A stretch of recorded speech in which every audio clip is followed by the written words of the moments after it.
2024 সালের ডিসেম্বরে বাশার আল আসাদের পতনের পর থেকেই প্রতিশোধমূলক হামলার আশঙ্কায় ছিল সিরিয়ার আলাউই সম্প্রদায়। গত শুক্রবার সেই আশঙ্কাই সত্য হয়। সিরিয়ার হোমস শহরে জুমার নামাজের সময় একটি মসজিদের ভেতরে ঘটে ভয়াবহ এক বিস্ফোরণ। এই ঘটনায় অন্তত 8 জন নিহত ও 18 জন আহত হন। এই হত্যাকাণ্ডের প্রতিবাদে বিক্ষোভের ডাক দেন আলাউই সম্প্রদায়ের প্রভাবশালী নেতা গাজাল গাজাল।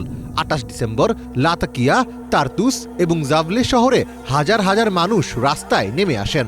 আজহারি স্কোয়ারে হাজারো আলাউই বিক্ষোভকারী সিরিয়ার একটি বিকেন্দ্রীভূত রাজনৈতিক ব্যবস্থা এবং আলাউই বন্দীদের মুক্তির দাবিতে সমবেত হন।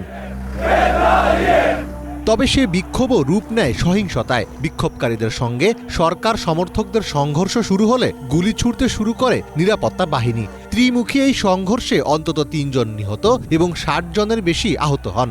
এক প্রতিবেদনে এসব তথ্য জানিয়েছে সংবাদ মাধ্যম আল জাজিরা।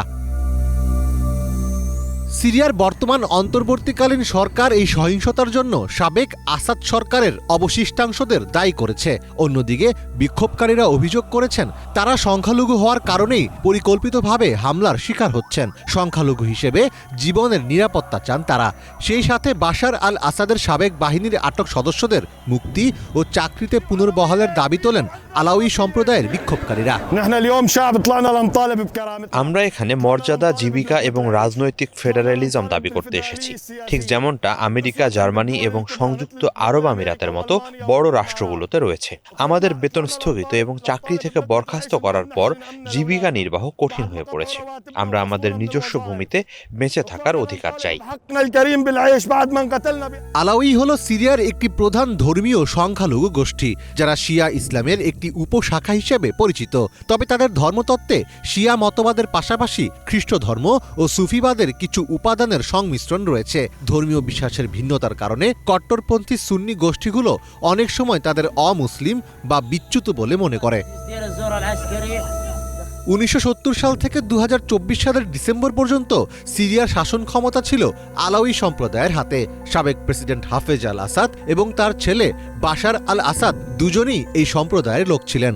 আসাদ সরকারের দমনপীড়নের কারণে সংখ্যাগরিষ্ঠ সুন্নিদের একটি বড় অংশের মধ্যে আলাউইদের প্রতি তীব্র ক্ষোভ রয়েছে। আসাদের পতনের পর সামরিক ঘাঁটিগুলো রক্ষার জন্য আলাউই অঞ্চলে স্থিতিশীলতা চাইছে রাশিয়া। যুক্তরাষ্ট্র ও পশ্চিমা দেশগুলো এই নির্যাতনের বিষয়ে অনেকটা নীরব বা ধীর পদক্ষেপ নিচ্ছে। তবে ইরান ঐতিহাসিকভাবে আলাউইদের সমর্থন দিয়ে আসছিল। বিশ্লেষকদের অনেকে মনে করছেন ইরান এখন এই সংখ্যালঘু সুরক্ষার নাম করে সিরিয়ায় পুনরায় প্রভাব বিস্তারের চেষ্টা করছে। বর্তমানে আলাউইরা অস্তিত্ব রক্ষার সংকটে ভুগছে। তারা এখন ফেডারেল শাসন ব্যবস্থা বা স্বায়ত্ত শাসনের দাবি তুলছে, যাতে তারা অন্তত নিজেদের এলাকায় নিরাপদে থাকতে পারে। অন্যদিকে সিরিয়ার বর্তমান সরকার এই সহিংসতাকে সাবেক আসাদ সমর্থকদের বিশৃঙ্খলা হিসেবে ব্যাখ্যা করছে, যা পরিস্থিতিকে আরও জটিল করে তুলছে। মীর ফজলে রাব্বি, বাংলা ভিশন।